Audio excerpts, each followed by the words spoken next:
Now, I know what you're thinking. You're thinking, painting? Miss Cortez, we don't look at a lot of paintings in this class. I know. The reason that we have the opportunity to look at painting is because of the tragedy that is Mount Vesuvius. When the eruption preserved all of those wall paintings. That's what we're going to look at now. Here is one in not Pompeii, but the neighboring city of Herculaneum.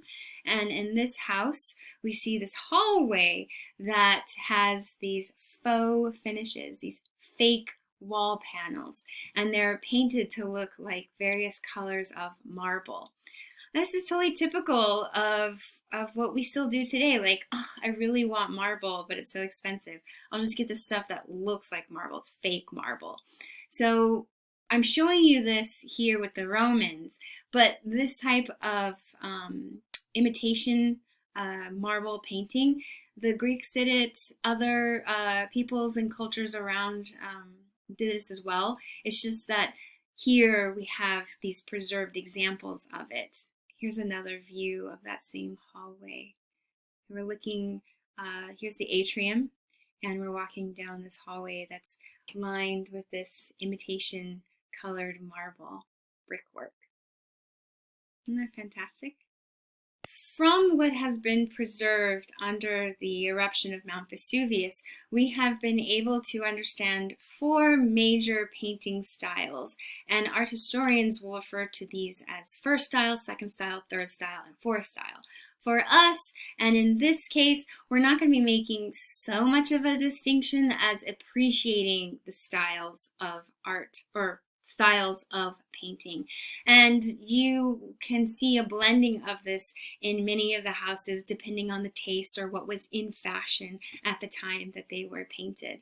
So here we are. So this is just one of the styles, this fake imitation marble panel. Here's a different room, and we can see the fake or imitation rock paneling painted here on the bottom.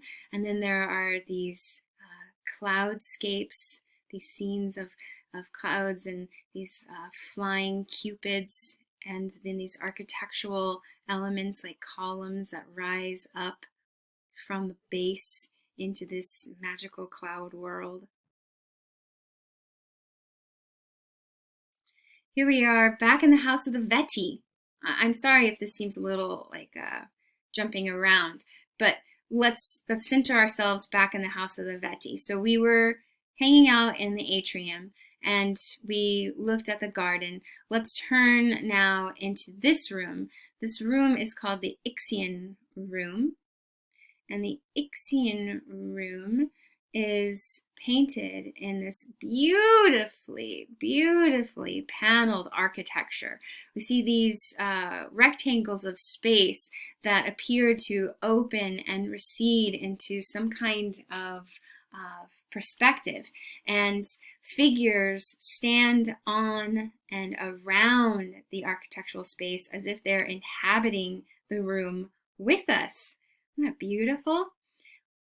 We'll come back and look at this again, but let's just walk around the house of the Veti just a bit. Okay, so we're in the Ixion room. Now let's go over here, and this room has these adorable, do I have a bigger picture of it? Oh, shoot, I don't. Has these adorable figures of little cupids, little winged cupids, and they're doing various forms of industry, which we believe the House of the Veti brothers, were involved in different types of mercantile ventures. Maybe we could think of them like entrepreneurs or venture capitalists. And here we have this lovely display of their industry. Ah, here, that's the detail I was looking for. Look at that. Here, let's go back to the Ixion room. It's called the Ixion room because it is depicting in these various panels throughout the space the myth of Ixion. Ixion was the son of Mars, or the Greeks would call him Ares. Mars was a god of war, and he had killed Ixion, killed his father-in-law. Now, for his crimes, Zeus forgave him, or I should use his Roman name, Jupiter. Jupiter forgave Ixion and allowed Ixion to hang out in Olympus, where he seduced Juno, Jupiter's wife. What? Yes.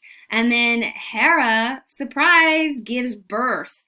Who is the daddy? Ixion. She gives birth to two centaurs, the twin centaurs. And the centaurs were these half-man, half-horse beasts and signs of Juno's affair with Ixion. Ixion is then punished by Jupiter by being tied to a wheel of fire. And that's what we see happening here. We see the moment of punishment, Hera watching on as Ixion's about to be strapped to the fire ring. Woo! Okay, so why are we looking at this in terms of painting? Well, what we see is attention to highlights, midtones, and shadows. We have a sense of depth, of space. We have figures in the foreground, figures in the background. Look at the attention to the musculature of the body. We have not only a body that is full of muscle, but it stands in contrapposto. Oh, ho, ho, ho, ho. Look at these figures here. Look at the sense of gravity, of weight, of the drapery moving. We focus in on these because they must be indicative of all of the Roman painting that has been lost over time. We have shadows. We have a ground plane. It seems as if everybody is occupying the same space. Nobody's floating in some kind of random area. So with the preserved paintings, we can then assume the greater looks or styles of Roman painting.